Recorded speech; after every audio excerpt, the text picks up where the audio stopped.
Hello दोस्तों, कैसे हो आप लोग। तो हम रोज नए नए टॉपिक आपके लिए लेके आ रहे हैं। आपको ज़रूर इंटरेस्ट आ रहा होगा और आप जिस तरीके से लाइक कर रहे हैं और कमेंट कर रहे हैं, हमें लग रहा है कि हमें और अच्छी अच्छी चीज़ों को लेके आना चाहिए। तो आज हम लोग बात करेंगे वाटर ट्रीटमेंट प्लांट। वाटर हर इंडस्ट्री में पानी लगता है और पानी किस टाइप का है, कैसे उसको ट्रीट करते हैं, पानी में क्या क्या होता है, इसके बारे में हम बात करेंगे। तो बेसिकली पानी का सोर्स क्या होता है। पानी का सोर्स होता है या तो बोरवेल है, बोरवेल होगा जिससे आप पानी लेंगे ग्राउंड वाटर, या यदि आपका प्लांट गवर्नमेंट के इंडस्ट्री एरिया में है तो वहाँ पे गवर्नमेंट की वाटर सप्लाई होगी, जो भी एजेंसी होगी वो आपको वाटर सप्लाई करेगी। या कुछ लोग रेन वाटर को स्टोरेज करते हैं और रेन वाटर को स्टोर करके फिर दिन उसको यूज़ करते हैं। तो ये पानी अमृत जैसा होता है, बहुत अच्छा पानी होता है, लेकिन उसके भी कुछ लिमिटेशन है। फिर या तो कहीं पे डैम से या कैनाल से पानी आता है। तो ये तो हो गया सोर्स, इसके अलावा भी कुछ सोर्स होगा और भी कुछ होते हैं। जनरली यही सोर्स होते हैं प्लांट में पानी लेने के। अब पानी में होता क्या है, उसके बाद हम आगे की बात करेंगे। पानी में बेसिकली इम्पॉर्टेंट फैक्टर पीएच। जैसा कल भी हम ईटीपी की बात कर रहे थे, ईटीपी की, तो हमने पीएच की बात करी। तो पानी का पीएच कितना है, ओके। दूसरा होता है सबसे इम्पॉर्टेंट चीज, पानी में हार्डनेस कितनी है। हार्डनेस मतलब उसमें कैल्शियम, पोटेशियम, मैग्नीशियम के साल्ट और कार्बोनेट कितने हैं। ये बहुत इम्पॉर्टेंट फैक्टर है पानी की क्वालिटी को लेके। यदि हार्डनेस ज़्यादा, जैसे आपने देखा होगा ना, बॉम्बे में जाते हैं हम तो समुद्र का पानी कितना खारा होता है, नमकीन लगता है, क्योंकि उसमें हार्डनेस बहुत ज़्यादा होती है। बॉम्बे में जाएंगे तो वहाँ पे भी पानी जो नॉर्मल आता है उसमें भी हार्डनेस ज़्यादा होती है। तो ये एक इम्पॉर्टेंट फैक्टर है वाटर ट्रीटमेंट की आगे की प्लानिंग के लिए। उसके अलावा होता है टीडीएस, टोटल डिजॉल्व सॉलिड्स कितने हैं पानी में। डिजॉल्व सॉलिड्स की कितनी आपकी मात्रा है, उसके हिसाब से आगे की प्रोसेस डिसाइड होती है कि अल्टीमेटली आपको पानी क्या चाहिए और क्या चीज़ों को कंट्रोल करना है, ओके। तो उसके बाद होती है एल्केनिटी।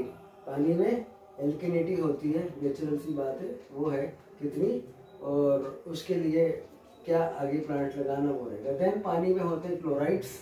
क्लोराइड्स का भी अहम रोल रहता है प्लांट की प्रोसेस में। Then turbidity.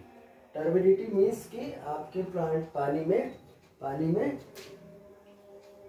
डिजॉल्व इम्प्योरिटीज कितनी है, टर्बिडिटी कहलाती है। यदि सामान्य भाषा में बात करें तो देन सस्पेंडेड सॉलिड्स कितने हैं।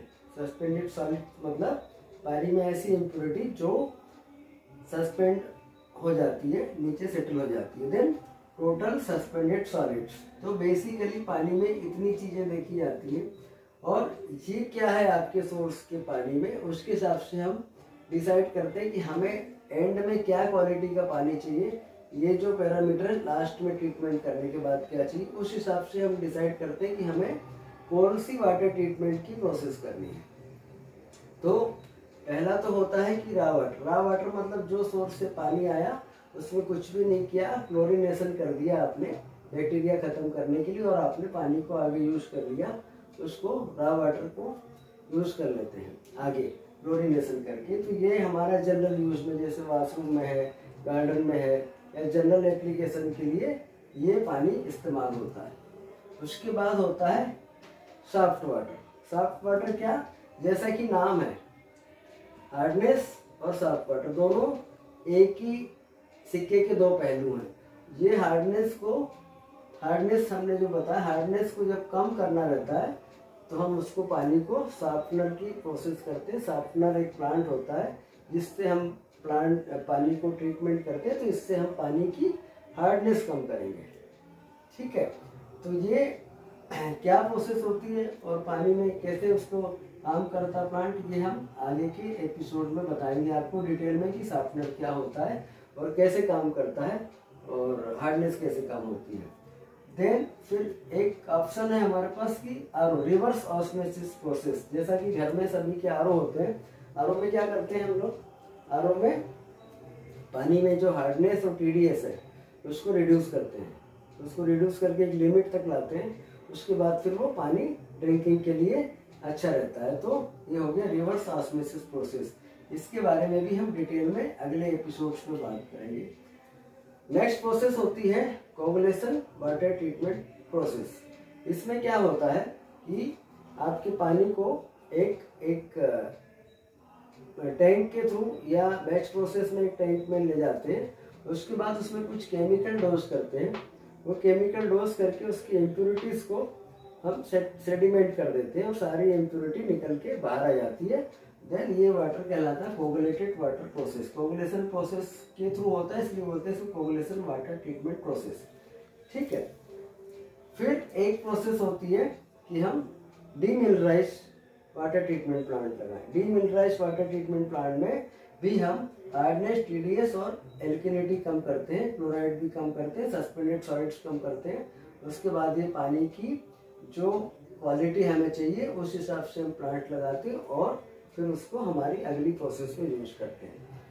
यूवी ट्रीटमेंट, ये सारी प्रोसेस करने के बाद, जैसे हमारे घर में भी आरओ के बाद यूवी लगा रहता है, अल्ट्रावायलेट ट्रीटमेंट। अल्ट्रावायलेट ट्रीटमेंट या अल्ट्रावायलेट यूवी लैंप के थ्रू जब पानी को पास किया जाता है तो उससे बैक्टीरिया किल होते हैं। तो बेसिकली माइक्रोबायोलॉजिकल लोड जो होता है उसको कम करने के लिए यूवी ट्रीटमेंट किया जाता है।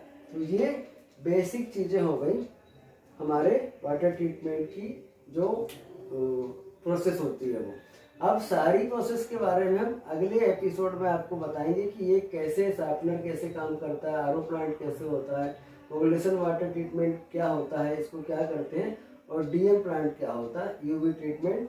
तो आपको सभी को मालूम है।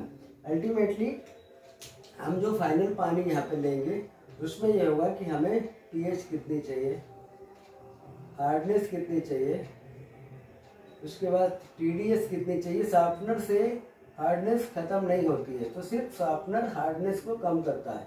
फिर टीडीएस कितनी चाहिए हमको, देन उसके बाद सस्पेंडेड सॉलिड्स कितने चाहिए, टोटल सस्पेंडेड सॉलिड्स चाहिए कितने, और एल्कलिनिटी और आपकी टर्बिडिटी कितनी चाहिए। तो ये सारे जो फाइनल हमारी रिक्वायरमेंट रहेगी उसके हिसाब से हम डिसाइड करेंगे कि कौन सा प्लांट हम आपकी प्रोसेस के लिए सूटेबल रहेगा। और बेसिकली कास्ट फैक्टर भी देखा जाता है कि हर चीज़ का अलग अलग ऑपरेटिंग कास्ट है, इंस्टॉलेशन कास्ट है, उसके हिसाब से डिसाइड करते हैं कि हम क्या चीज़ सिस्टम लगाएं। तो आपको कैसा लगा ये प्रोसेस, हमें लगा होगा कि उम्मीद है ये पसंद आएगा और हम इसके अगले एपिसोड्स में सारी प्रोसेस के बारे में आपको डिटेल में बताएंगे। थैंक यू, धन्यवाद। इसी तरीके से हमारे चैनल को लाइक करते रहिए, सब्सक्राइब करते रहिए और शेयर करते रहिए।